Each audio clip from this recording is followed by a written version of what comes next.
Of you. आज हम पढ़ने जा रहे हैं अम्ल, क्षार एवं लवण अध्याय 2 क्लास 10। इसमें हमने अम्ल और क्षार के बारे में पहले बता चुके हैं। अम्ल क्षार के रासायनिक गुणधर्मों के बारे में मैंने आपको बताया है। इन वीडियो को देखने के लिए आप प्लेलिस्ट में जा सकते हैं। आज हम पढ़ने वाले हैं अम्ल और क्षार के पीएच मान यानी पीएच स्केल के बारे में आज हम आपको जानकारी देंगे।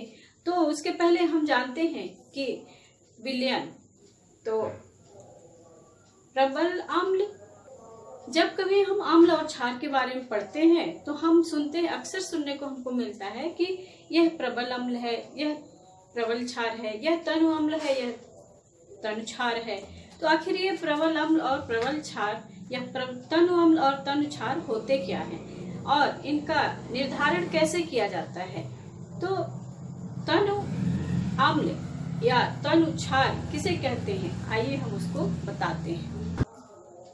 अम्ल और क्षार के विलयन में जब हम जल मिलाते हैं तो अम्ल के हाइड्रोनियम आयन और क्षार के हाइड्रोक्साइड आयन में जो प्रति इकाई आयतन में कमी आती है उसे ही हम तनुकरण कहते हैं। अर्थात अम्ल और क्षार के विलयन में जल मिलाने पर आयन की सांद्रता, वो चाहे H3O हाइड्रोनियम आयन हो या OH- हाइड्रोक्साइड आयन हो, इनमें प्रति इकाई आयतन में जो कमी आती है इसी प्रक्रिया को हम तनुकरण कहते हैं।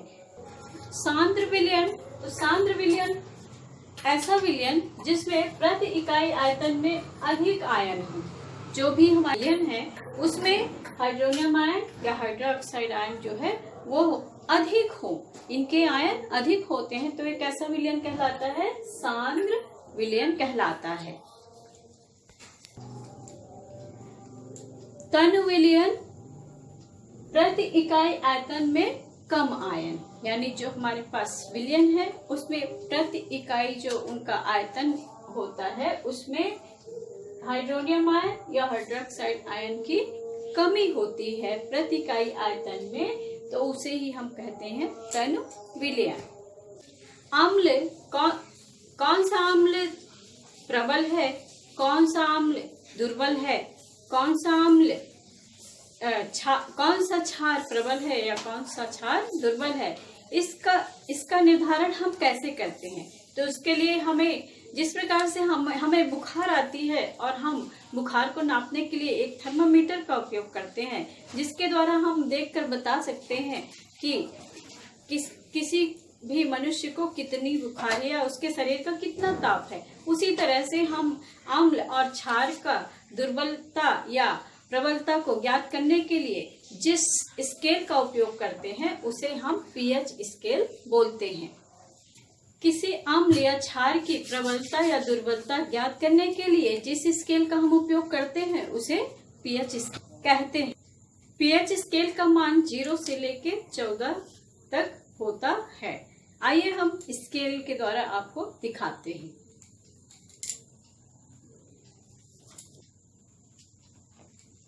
यह पीएच स्केल का चित्र है। इसमें पीएच स्केल का मान 0 से 14 तक का होता है, जिसमें यहाँ 0 से शुरू होता है और मध्य में यानी बीच में 7 होता है और अंत में 14 होता है। तो यहाँ 7 का मतलब होता है उदासीन, यानी कि जो हमारा विलयन है वह किस प्रकृति का होगा, उदासीन होगा, ना उसमें अम्लीयता पाई जाएगी और ना ही उसमें क्षारीयता पाई जाएगी। और अगर इधर हमारा विलयन यानी उसमें H+ आयन की वृद्धि हो रही है तो वह कैसा विलयन होगा, अम्लीय विलयन होगा। और अगर उसमें OH- आयन की वृद्धि हो रही है तो वह विलयन कैसा होगा, क्षारीय होगा। अर्थात किसी विलयन में पीएच मान उस विलयन की अम्लीयता या क्षारीयता को व्यक्त करती है। जो अम्लीय विलयन होंगे उनका मान 7 से कम होगा और जो क्षारीय विलयन होंगे उनका मान 7 से ऊपर 14 तक जाएगा और जो उदासीन विलयन होंगे उनका मान 7 होगा। इस पीएच में P का मतलब होता है पुसांस।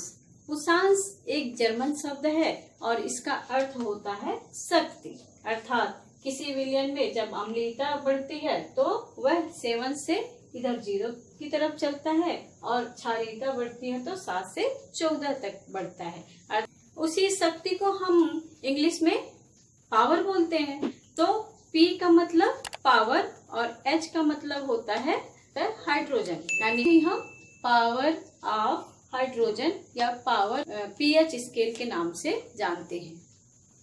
तो इसी pH स्केल से हम यह निर्धारण कर सकते हैं कि कौन सा प्रबल अम्ल है और कौन सा दुर्बल अम्ल है। तो प्रबल अम्ल एवं दुर्बल अम्ल। तो जब किसी विलयन में हाइड्रोजन आयन में वृद्धि होती है तो वह प्रबल अम्ल कहलाता है, और जब इस हाइड्रोजन आयन में कमी आती है तो वह दुर्बल अम्ल कहलाता है। प्रबल क्षार या दुर्बल क्षार। तो जिस विलयन में OH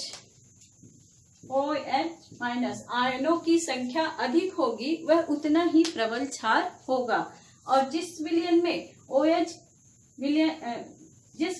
OH की कमी होगी, जितनी ही कमी होती जाएगी आयनों की उतना ही वह दुर्बल क्षार होता जाएगा।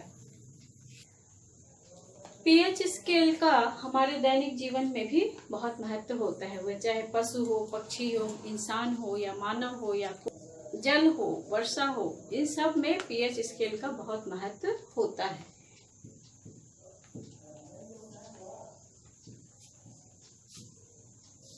पौधे और जंतु pH के प्रति संवेदनशील होते हैं। हमारा शरीर 7.0 से लेकर 7.8 परास तक कार्य करता है। इससे अधिक हो जाने पे हमारे शरीर में अस्वस्थता आ जाती है, या इससे कम हो जाता है pH मान, तभी हमारे शरीर में अस्वस्थता आ जाती है।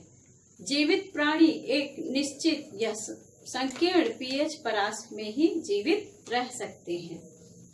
हमारे रक्त का pH मान 7.4 होता है। वर्षा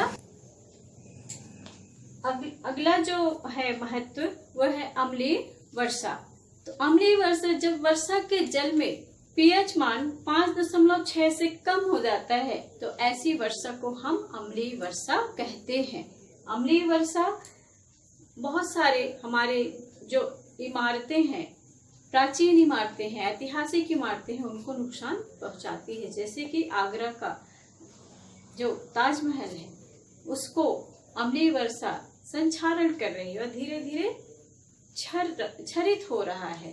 जब वर्षा का जल बहते हुए नदियों में जाके मिलता है तो नदियों का pH मान कम हो जाता है और नदियों में निवास करने वाले जीव जंतु उनको जीवन यापन करने में बहुत कठिनाई का सामना करना पड़ता है। अम्लीय वर्षा के कारण जलीय जीव जंतुओं के जीवन में कठिनाई आती है।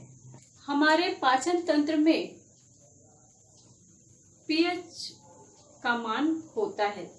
हमारे पाचन तंत्र में HCl नामक अम्ल पाया जाता है। तो HCl की जब अधिकता हो जाती है उस समय हम कहते हैं कि हमें एसिडिटी हो गई, हमारे पेट में कच्ची डकारें हमें आ रही हैं, जलन हो रही है गले में। तो ये स्थिति क्या है? जब हमारे शरीर में अम्ल की मात्रा, अर्थात जब हम किसी भोज्य पदार्थ को खाते हैं और वह ज़्यादा तैलीय होता है या ज़्यादा देर से पचने वाला होता है तो उसको पाचन करने के लिए हमारे शरीर से ज़्यादा अम्ल निकलता है, अर्थात HCl का ज़्यादा स्त्रवण होता है। और ऐसी स्थिति में जब ज़्यादा स्त्रवण होगा तो अम्लीयता की मात्रा बढ़ जाती है और फिर हमें कच्ची डकारें आती हैं और इसी को ही हम कहते हैं कि हमें एसिडिटी हो। और इस एसिडिटी या इस दर्द के निवारण के लिए हम एंटी एसिड दवाइयों का उपयोग करते हैं जिनमें क्षार मिला होता है, जैसे मैग्नीशियम हाइड्रोक्साइड, जिसे हम मैग्नीशिया और मिल्क भी कहते हैं। इसका हम मैग्नीशियम हाइड्रोक्साइड अर्थात मिल्क ऑफ मैग्नीशिया जैसे दुर्बल क्षारक का उपयोग करते हैं। दैनिक जीवन में पीएच का मान या महत्व हम और ज्यादा आपको अगले वीडियो में बताएंगे। तब तक के लिए अपना आप अध्ययन करिए। Subscribe my YouTube channel and